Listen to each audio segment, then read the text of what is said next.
పెద్దాయన భుజంపై 2 మూటలు వేసుకొని మోయలేని భారంతో నడి క్రాస్ రోడ్ నుంచి వెళుతూ ఉన్నాడు. అందరు చూస్తూ ఉన్నారు. ఎవరైనా నాకు సహాయం చేయగలరా అని అడుగుతాడు.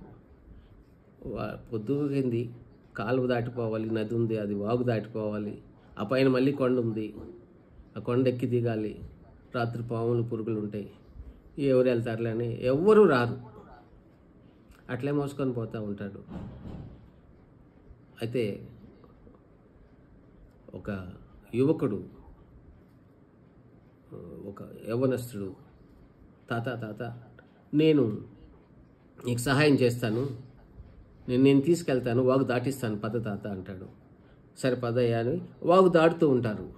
అవి బరువు ఉన్నాయి కదా, వాటిలో ఏమున్నాయి, నాకు ఇవ్వండి, నేను మోసుకొని వస్తాను వాగు దాటే అంతవరకు అంటే, అమ్మో ఒక దాంట్లో వెండి నాణ్యాలు ఉన్నాయా, చాలా విలువైనవి, చాలా బరువుగా కూడా ఉంది, నేను ఇవ్వనయ్యా అంటాడు. కొంచెం దూరం పోతాడు.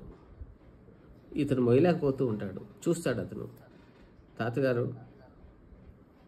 నీ వెండి నాణ్యాలు నేనేం తీసుకొని వెళ్ళను, ఆ మూట నాకు ఇవ్వండి అంటాడు. మూటిస్తాడు. ఆ యువకుడు నెత్తి మీద పెట్టుకుంటాడు, భుజాల మీద వేసుకుంటాడు. ఇంకొంచెం దూరం పోతే ఇంకా వరద వాగు కొంచెం ఉద్ధృతమై అతను నడవటమే కష్టంగా ఉంది. అయితే ఆ 2వ మూటలో ఏమున్నాయి అంటాడు. దీని అంతట్లో డాలర్స్ ఉన్నాయా అంటే, డబ్బు ఉందయ్యా, ఇది మరి ఇస్తే నువ్వు పారిపోతే ఎలా, ఇది తీసుకొని అని అంటాడు. నేను పారిపోను తాతగారు, ఆ మూట కూడా ఇవ్వండి అంటాడు. 2 మూటలు తీసుకుంటాడు. తన బరువుని మరి మోసుకుంటూ వెళ్తూ ఉంటాడు. ఈ ముసలాయన నదిని దాటలేక స్లోగా వస్తూ ఉంటాడు. అతని మనసులో చెడు చేరింది. ఈ ముసలాయన నన్ను అందుకోలేడు, ఈ ముసలాయన్ని నేను మోసం చేయొచ్చు, బంగారు వెండి నాణ్యాలు ఉన్నాయి అంటున్నారు, డాలర్స్ డబ్బు అంతా ఉన్నాయి అంటున్నారు ఒక మూట నిండా. ఇదైతే నా శ్రమలన్నీ తీరిపోతాయి, నా కష్టం అంతా తీరిపోద్ది, నేను హాయిగా బ్రతకొచ్చు. ఈ ముసలోడు ఇక్కడే ఎక్కడో ఉంటాడు, మనల్ని గుర్తుపట్టలేడు కూడా అని మనం పారిపోదాము అని చెప్పేసి ఈ ముసలాయన్ని వదిలేసి కొండపైకెక్కి పారిపోయి ఒక గుహలో ఆ మూటలు తెరుస్తాడు.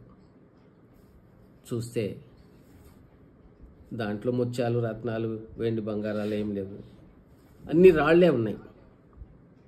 సరే 2వ మూటలో ఏమున్నాయో చూద్దాము, దీంట్లో డబ్బులు, డాలర్స్ ఉన్నాయి అన్నాడు కదా, ఇది చూద్దాము అని అంటే, అది చూస్తే చిత్తు కాగితాలు ఉన్నాయి.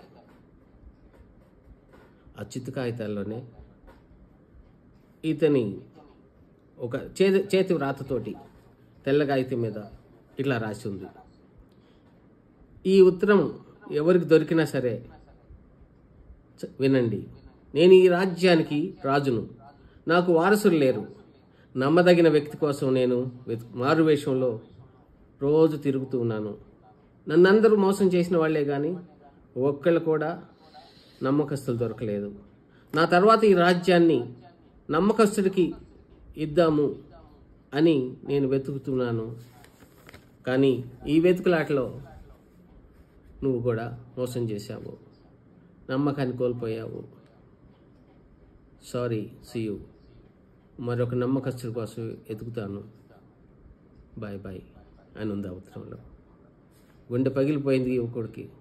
అయ్యో, ఎంతో కాలంగా నేను కష్టపడి పనిచేశాను, బ్రతికాను, ఎంతో గౌరవంగా బ్రతికాను, పేదవాడినైనా చాలా మంచి పేరుతోటి నమ్మకంగా బ్రతికాను.